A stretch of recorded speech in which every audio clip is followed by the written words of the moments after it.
yang masih melakukan kemaksiatan dan berpikir bahwasanya susah untuk bertaubat. Tidak ada yang susah, teman-teman sekalian.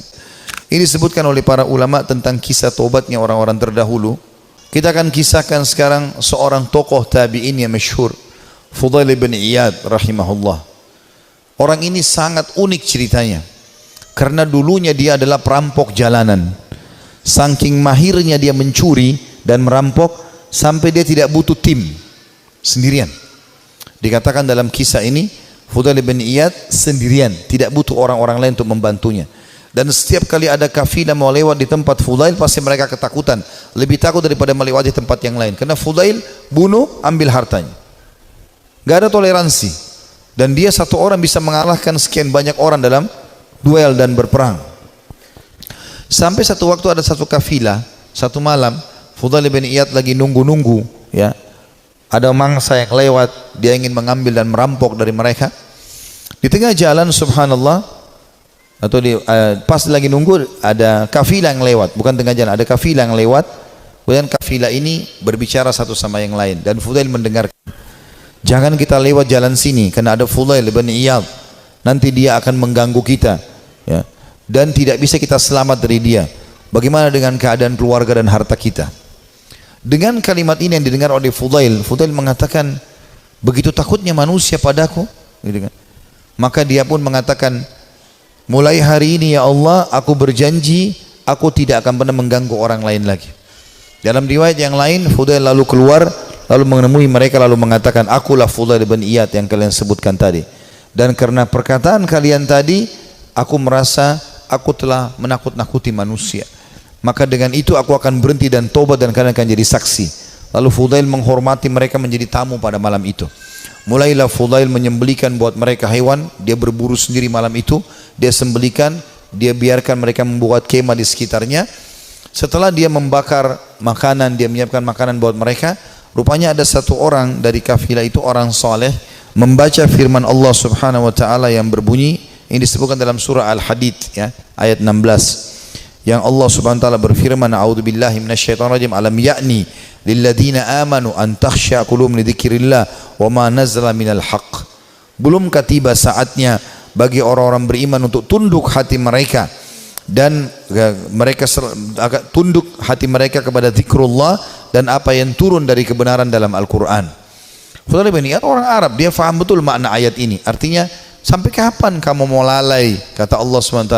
Belum tibakah saatnya bagi orang beriman untuk tunduk hatinya dan berzikir kepada Allah dan apa yang diturunkan dari kebenaran dalam Al-Quran? Maka Fudail pun menangis mendengar ayat tersebut. Lalu dia ulang-ulangi ayat itu sampai akhirnya dia menunjukkan taubatnya. Subhanallah, setelah dia taubat, mulai hari itu dia pergi ke Mekah. Tiap hari Mekah dan Madinah. Artinya setiap saat dia di Mekah sebentar, nanti di Madinah lagi sebentar. Tidak pernah meninggalkan dua kota yang suci ini.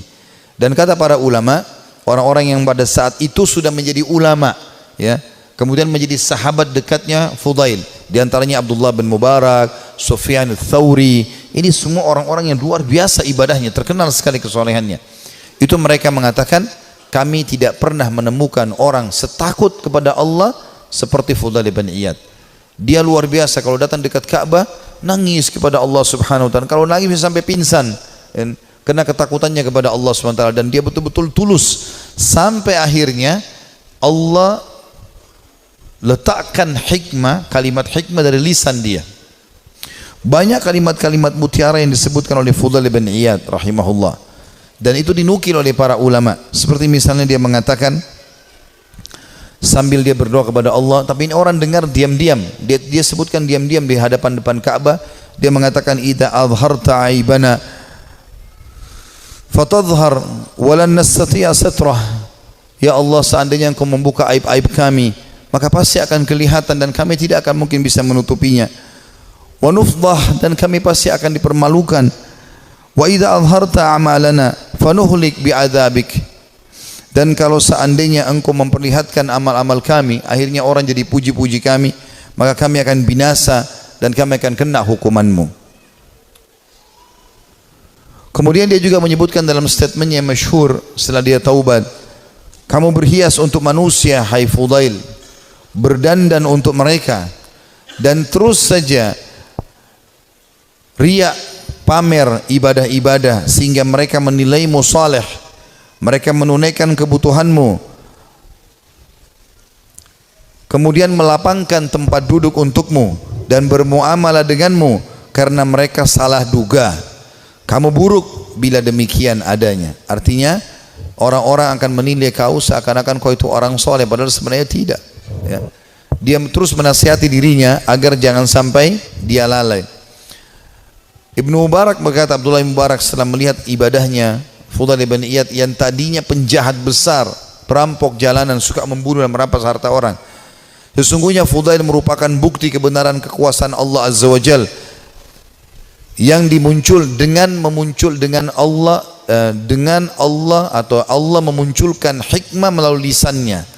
Dia termasuk manusia yang dikaruniai manfaat dari amal-amalnya. Disebutkan dalam Syiar Alam Nubala di jilid 8 halaman 425. Artinya ini bukti nyata tanda-tanda kebesaran Allah. Tadinya penjahat besar, pembunuh, lalu dia taubat nasuha, dia tinggalkan semua kesalahannya. Allah tidak mau tahu masa lalu orang, tapi Allah Subhanahu wa taala menilai sekarang ke depan.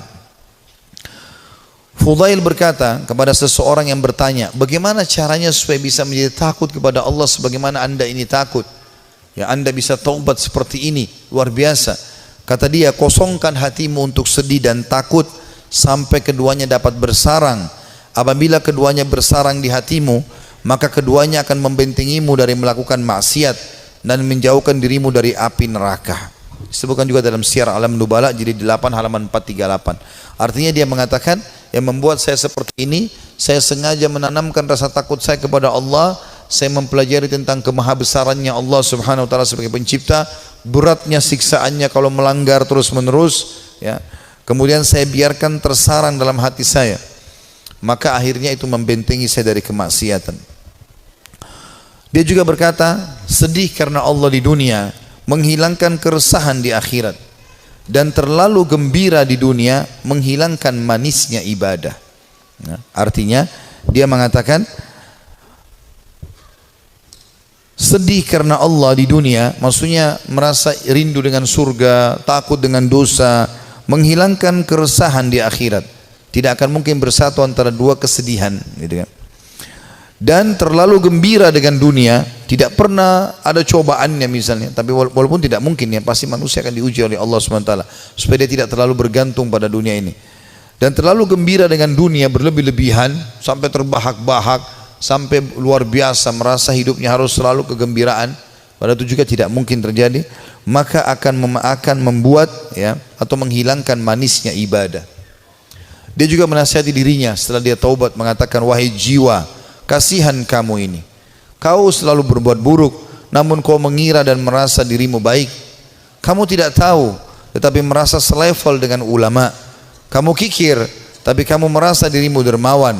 Kamu bodoh, tapi kamu merasa pintar dan cerdas. Ajalmu pendek, tapi angan-anganmu sangat panjang. Ya, ini kalimat-kalimat mutiara yang luar biasa. Rupanya setelah dia bertaubat kepada Allah Subhanahu wa taala, Allah berikan kalimat-kalimat ini kepadanya, ya.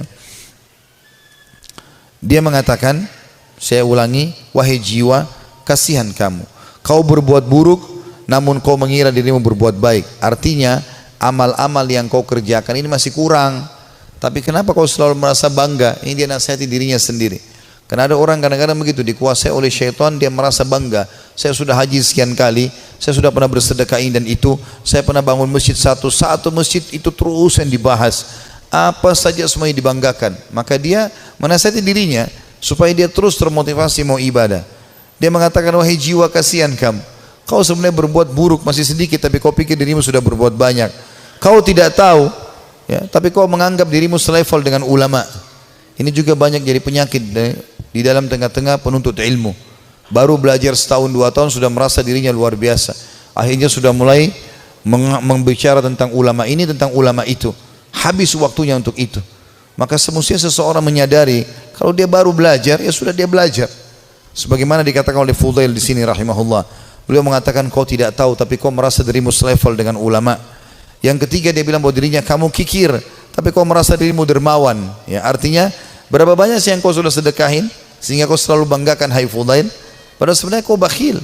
Sedikit sekali yang kau keluarkan dibandingkan nikmat Allah yang melimpah kepadamu. Ini juga ya tamparan yang sangat keras bagi orang yang tadi baru sedekah sekali, 2 kali, 3 kali dalam 1 bulan, dalam 1 tahun, bahkan mungkin 10 tahun sekali, atau mungkin seumur hidup baru melakukan 1 kebaikan itu. Tadi misalnya membangun sebuah masjid atau 1 kegiatan, sudah dibangga-banggakan. Ya. Kemudian dia mengatakan yang keempat, kau bodoh tapi merasa dirimu pintar dan cerdas. Ada orang juga ini kena penyakit ini ya. Begitu dia sudah belajar agama, dia sudah mulai faham sedikit ayat, hadis, maka dia rasa dirinya tidak perlu belajar lagi. Ini keliru. Kita harus menuntut ilmu sampai menjelang meninggal dunia. Dan beliau mengatakan, ajalmu pendek tapi angan-anganmu sangat panjang. Artinya banyak angan-angan yang kau bangun tapi sebenarnya semuanya itu mengganggu hidupmu. Juga dia berkata, Fudail rahimahullah, manusia paling berdusta adalah mereka yang mengulangi perbuatan dosa yang pernah dilakukannya. Manusia yang paling dusta adalah manusia yang mengulangi apa yang pernah dia lakukan dulu. Ya. Manusia yang paling bodoh, jadi kalau dia pernah buat dosa dia ulangi lagi, berarti dia manusia paling dusta. Karena dia sudah tahu salah tapi kenapa dia lakukan. Lalu dia mengatakan manusia paling bodoh adalah manusia yang memperlihatkan amal kebaikannya. Kalau ada manusia yang mau dinilai dia paling bodoh, adalah orang yang suka pamer-pamer amalnya. Ya, saya ini lakukan, saya sudah haji sekian kali, saya sudah bangun masjid ini dan itu, saya sudah begini dan begitu. Dia banggakan amalnya. Itu manusia yang paling bodoh. Karena hilang semua pahalanya dengan dia riya. Lalu dia mengatakan manusia yang paling dekat dengan Allah, yang paling takut kepadanya. Ini juga statementnya mirip dengan apa yang dikatakan oleh sebagian ulama yang membuat Umar bin Khattab radhiyallahu anhu yang mendapatkan kemuliaan sabda Nabi SAW, wahai Ibnu Khattab, kalau kau lewat di sebuah lembah, syaitan melihat kau lewat di lembah itu, maka dia akan mencari lembah yang lain karena takut bertemu denganmu. Kata ulama, syaitan takut dengan Umar bin Khattab, padahal Umar enggak melihatnya. Bertemu dengan Umar aja syaitan cari tempat lain. Jadi jangankan menggoda, jadi dia bahkan menghindar dari Umar, padahal Umar tidak melihatnya. Karena rasa takutnya Allah SWT kepada Allah. Karena rasa takutnya Umar bin Khattab kepada Allah Subhanahu Wa Taala. Jadi siapa yang takut kepada Allah, Allah akan buat ya seluruh makhluk takut kepadanya. Dan siapa yang tunduk kepada Allah, Allah juga tundukkan makhluk kepadanya. Ya, semua itu siapa yang cinta kepada Allah, Allah akan buat makhluk cinta kepadanya, dan seterusnya.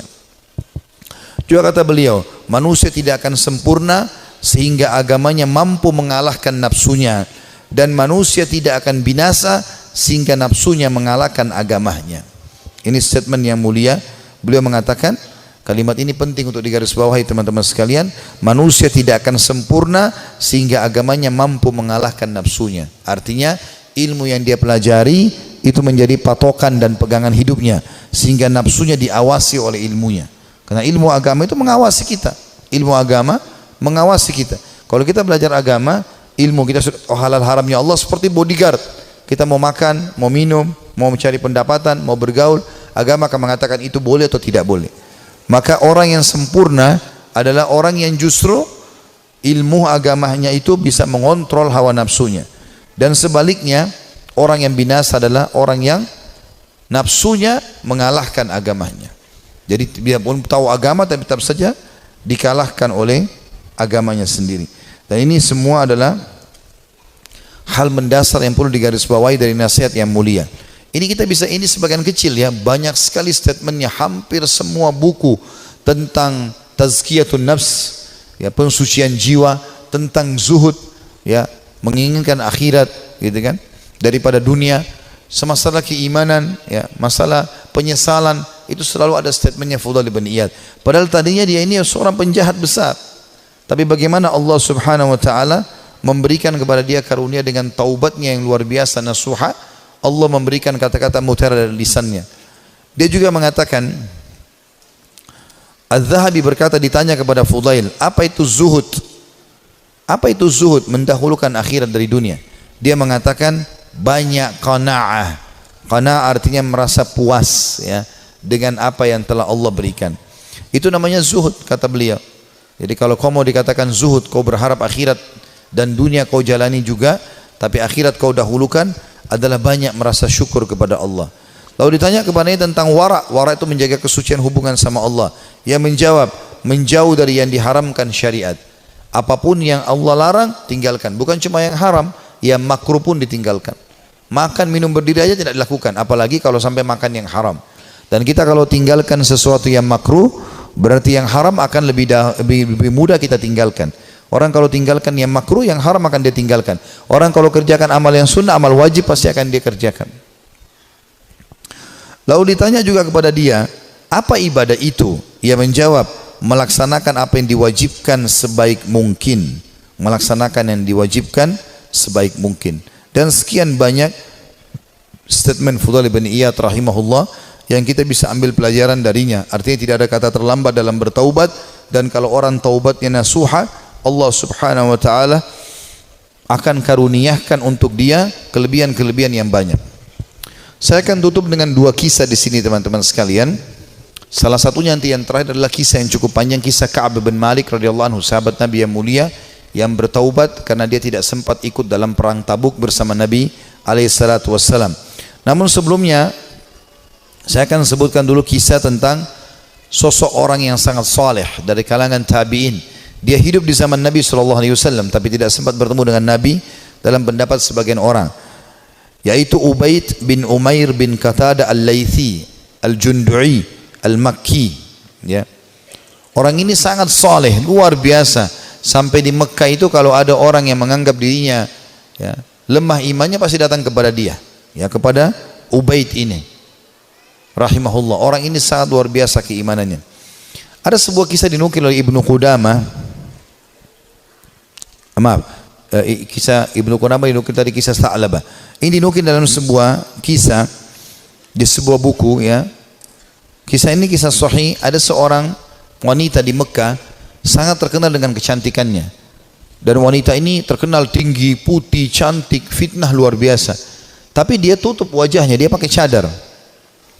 Dia bilang sama suaminya, satu hari dia bicara sama suaminya. Dia mengatakan, wahai suamiku, kira-kira apakah ada orang yang bisa selamat dari fitnah wajahku ini? Artinya dia coba menyebutkan sama suaminya. Kata suaminya, tentu saja ada, ya, walaupun kau cantik, tapi akan ada orang yang bisa tidak kena fitnahmu. Kata perempuan itu penasaran, siapakah itu? Artinya kalau saya buka wajah saya, ya, saya tidak pakai hijab ini, masih ada laki-laki yang tidak tertarik. Maka kata suaminya, Ubaid ibn Umair, seorang ulama.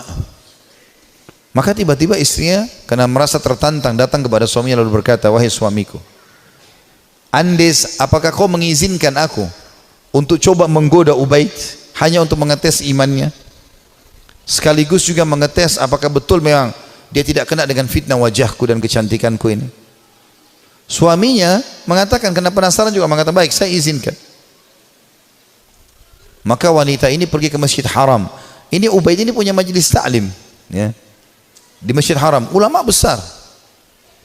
Tidak pernah sama sekali berbuat dosa dalam kisahnya, dalam kisah hidupnya. Allahu alam kalau yang dinukil dari kisah yang lain, tapi dia disebutkan orang yang sangat soleh. Kemudian datanglah wanita ini lalu mengatakan, saya punya pertanyaan Syekh. Kata dia, silahkan. Dia bilang, tapi pertanyaan ini pribadi, maka saya tidak bisa menanyakan di depan orang. Kalau bisa, saya akan meminggir dengan anda di salah satu sudut masjid ini. Karena perempuan ini terus menunjukkan kesedihannya, menangis. Maka Ubaid mengatakan, baiklah, tapi tetap di depan umum, bukan berduaan-duaan khalwat. Di tiang masjid, di sebelah situ ada sekitar jemaah. Tiba-tiba wanita ini pada saat duduk depan Ubaid membuka cadarnya. Dan memang terlihat kecantikan yang luar biasa. Maka Ubaid rahimahullah mengalihkan wajahnya. Sambil kata Ubaid mengatakan, apa yang kau lakukan? Bukankah kau bertanya, kenapa kau membuka cadarmu? Dia mengatakan, sebenarnya wahai Syekh Ubaid, saya mencintaimu dan saya menyukaimu. Maka aku datang untuk menawarkan diri. Maka Ubaid mengatakan, dan aku tinggal tunggu jawabanmu. Artinya kapan kau mau? Selesai, aku jadi milikmu, terserah kau mau apakan. Perempuan ini ingin menguji. Ubaid tidak mengenal siapa perempuan ini. Subhanallah, dia mengatakan, saya akan jawab pertanyaanmu itu kalau kau menjawab 5 pertanyaanku. Kata Ubaid rahimahullah, tapi sambil buang muka, enggak dilihat ke wajah wanita ini. Wanita tersebut menggambarkan Ubaid tidak melihat sedikit pun ke wajahku, padahal wanita ini depan matanya dan sangat cantik. Maka kata wanita tersebut, tanyalah. Kata Ubaid rahimahullah, jadi tadi dia memang bilang waktu dalam majelis, saya punya masalah, saya mau minta nasihat. Padahal dia cuma mau berbohong wanita ini, tapi hanya mendapatkan nasihat yang benar. Apa kata Ubaid rahimahullah? Andai saja bertepatan pada saat sekarang malaikat maut datang ingin mencabut ruhmu, apakah kau akan menawarkan hal yang sama padaku? Kalau memang kau sedang berhadapan dengan malaikat maut? Kata wanita tersebut, tentu tidak. Pertanyaan kedua, andai saja kamu sedang berada dalam kuburan, tempat yang pasti kau akan datangi, dan kau sedang bertemu dengan Mungkar dan Nakir, dua malaikat akan bertanya di kuburan, dan kau sedang ditanya untuk selamat ke surga atau neraka, apakah kau juga akan berpikir tetap akan menawarkan dirimu seperti ini? Dia mengatakan tidak. Yang ketiga, seandainya kau sedang berada bersama aku di padang mahsyar, kemudian buku-buku amal sedang berterbangan, dan kau tidak tahu apakah kau akan terima dengan tangan kanan atau tangan kiri. Tangan kanan akan selamat ke surga, tangan kiri akan masuk ke neraka. Apakah kau juga akan menawarkan dirimu seperti ini kepadaku? Dia mengatakan tidak. Yang keempat, ya, andai saja kau sedang ditimbang amalmu, dan kau tidak tahu amal baik atau amal buruk di timbangan amal hari kiamat nanti yang lebih berat, apakah kau masih mau menawarkan dirimu padaku? Dia mengatakan tidak. Lalu kemudian pertanyaan terakhir yang kelima, andai saja kau sedang diminta pertanggungjawaban oleh Allah tentang kecantikanmu ini, tentang keadaanmu, ya, kelebihan-kelebihan nikmat yang Allah berikan kepadamu ini, apakah kau juga akan mengatakan kepada Allah, aku sempat menawarkan ini kepada Ubaid? Maka dia mengatakan tidak. Maka Ubaid pun mengatakan rahimahullah, kalau gitu bertakwalah kepada Allah dan jagalah dirimu serta nikmat Allah yang ada padamu. Maka tiba-tiba perempuan tersebut menangis terisak-isak. Lalu kata Ubaid, pulanglah. Lalu Ubaid berdiri tanpa melihat sedikit pun ke wajah wanita tersebut. Setelah dia pergi, wanita itu pulang ke rumahnya. Suaminya sudah menunggunya, ingin mengetahui berita apa yang ada sebenarnya. Maka setelah dia pulang, suaminya kaget melihat matanya merah, menangis. Kata suaminya, apa yang terjadi wahai istriku? Dia mengatakan, sungguh aku akan binasa wahai suamiku. Aku tadinya niat ingin bermaksiat kepada Allah, Allah meluruskanku justru melalui Ubaid. Dan sungguh Ubaid adalah orang saleh. Dan semenjak hari itu perempuan itu tidak pernah dandan lagi sama sekali sampai ajal datang menjemputnya. Teman-teman sekalian, orang yang saleh, orang yang tulus kepada Allah Subhanahu wa taala, memang orang-orang yang justru tidak mudah tergoda. Kalau antum hanya sekedar dengan godaan sedikit mudah tergoda, itu masih orang biasa. Tapi kita harus menjadi orang yang luar biasa memang. Tidak boleh mudah tergoda. Allah Subhanahu wa taala menyebutkan tentang ahli surga di dalam firman-Nya pada saat mereka masuk ke dalam surga nantinya di hari kiamat, itu disebutkan malaikat akan masuk dari semua pintu-pintu istana mereka, dan mereka akan berkata para malaikat, salamun alaikum bima sabartum fa ni'ma uqbad dar. Selamat buat kalian, keselamatan buat kalian atas kesabaran kalian, dan ini sebaik-baik tempat untuk kembali, surga maksudnya. Kata ulama tafsir, yang dimaksud dengan makna malaikat akan berkata, ya, selamat atas keselamatan, atas kesabaran kalian, karena mereka sabar dalam 3 hal. Ini butuh kesabaran teman-teman sekalian. Yang pertama, sabar dalam mengerjakan ketaatan, untuk bangun sholat, untuk tutup aurat, mencari pendapatan halal, ya, itu semua butuh kesabaran. Duduk di majelis ilmu seperti ini butuh kesabaran. Bangun sholat malam butuh kesabaran. Bersedekah padahal kita butuh kesabaran. Berbakti dengan orang tua yang sudah sangat tua butuh kesabaran. Konsisten dengan kejujuran butuh kesabaran. Perjuangan semuanya butuh sabar. Ini sebab masuk surga karena kesabaran. Yang kedua, sabar dalam menolak kemaksiatan. Jadi semua kita di sini yang hadir punya peluang berzina, punya peluang berbohong, punya peluang melakukan semua dosa. Bukankah sekarang di zaman kita fitnahnya sangat besar? Di handphone kita bisa masuk penawaran zina dengan sangat mudah. Bukankah sangat mudah kita untuk riba, menipu, mencuri, apa saja? Tapi subhanallah butuh kesabaran. Sabar dalam meninggalkan kemaksiatan. Sabar. Dan kata ulama, beda pahalanya antara orang yang meninggalkan maksiat karena dia tidak punya peluang. Misal dia cuma sepintas lihat spanduk ajakan untuk ke diskotik, atau dia ada penawaran apa, lalu dia bilang, ya saya nggak suka, cuma sebatas itu. Beda pahalanya dengan orang yang sedang bergejolak godaan yang luar biasa.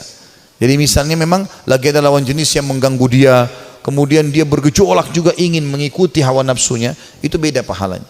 Nabi Yusuf alaihissalam waktu digoda oleh wanita istri raja yang ratu Mesir, itu Allah mengatakan walaqad hamma bihi wa hamma biha laula ar-ra'a burhana rabbih. Ya. Yusuf sudah cenderung sama perempuan itu cenderung pada Yusuf. Artinya Nabi Yusuf alaihissalam manusiawi, tapi beliau coba berusaha menghindar, sabar, menghindar terus sampai akhirnya Allah SWT berikan tanda-tandanya, akhirnya selamat dari godaan tersebut, gitu kan. Artinya kesabaran di sini butuh ekstra pada saat ada peluang untuk berbuat dosa itu. Dan yang ketiga, sabar dengan cobaan harian. Sabar dengan cobaan harian. Saya meringkaskan bagaimana orang-orang salafus saleh kembali kepada Allah Subhanahu wa taala. Yang paling penting setelah kita kembali ke jalan Allah Subhanahu wa taala sebelum ajal datang, karena kalau ajal datang kita akan menyesal. Kita akan berharap solat duha yang pernah kita tinggalkan 2 rakaat kita akan lakukan. Kita akan berharap kembali ke dunia senyum dengan seorang muslim lalu kita meninggal dunia. Kita berharap bisa menyedekahkan seluruh harta yang kita miliki. Kita berharap berbakti dengan kedua orang tua kita yang masih hidup. Kita berharap bisa berbuat baik dengan tetangga, dengan masyarakat, dengan siapa saja, karena semua itu akan ada nilai pahala di sisi Allah Subhanahu wa taala. Sebelum itu terjadi, teman-teman sekalian, penyesalan, sekarang kesempatan kita kembali kepada Allah Subhanahu wa taala. Allah mengatakan wa anibu ila rabbikum wa aslimu lah. Tadi sudah saya bacakan dalam surah Az-Zumar. Kembalilah kalian ke jalan Tuhan kalian dan tunduklah kepadanya. Menjadi orang yang baik, orang yang patuh kepada Allah, orang yang saleh dan saleha, mulia. Dia akan makan, dia akan minum, dia akan punya jabatan, dia akan punya harta, dia akan punya pasangan yang baik seperti dia akan punya anak-anak yang baik dan saleh. Allah akan berikan kebahagiaan dan di akhirat dia akan dapatkan juga yang terbaik. Allah janjikan surga yang luas. Dia akan tinggal tunggu ajal datang saja lalu masuk ke surganya. Orang-orang yang fasik, makannya susah, yang hidupnya susah, begitu juga dengan yang lainnya. Bahkan kalaupun ada di dunia itu adalah sifatnya tadarruj, tahapan siksaan dari Allah Subhanahu wa taala. Firaun juga makan, Namrud juga makan, dan seluruh orang yang Allah binasakan juga makan, tapi malah menjadi tadarruj atau tahapan siksa buat mereka.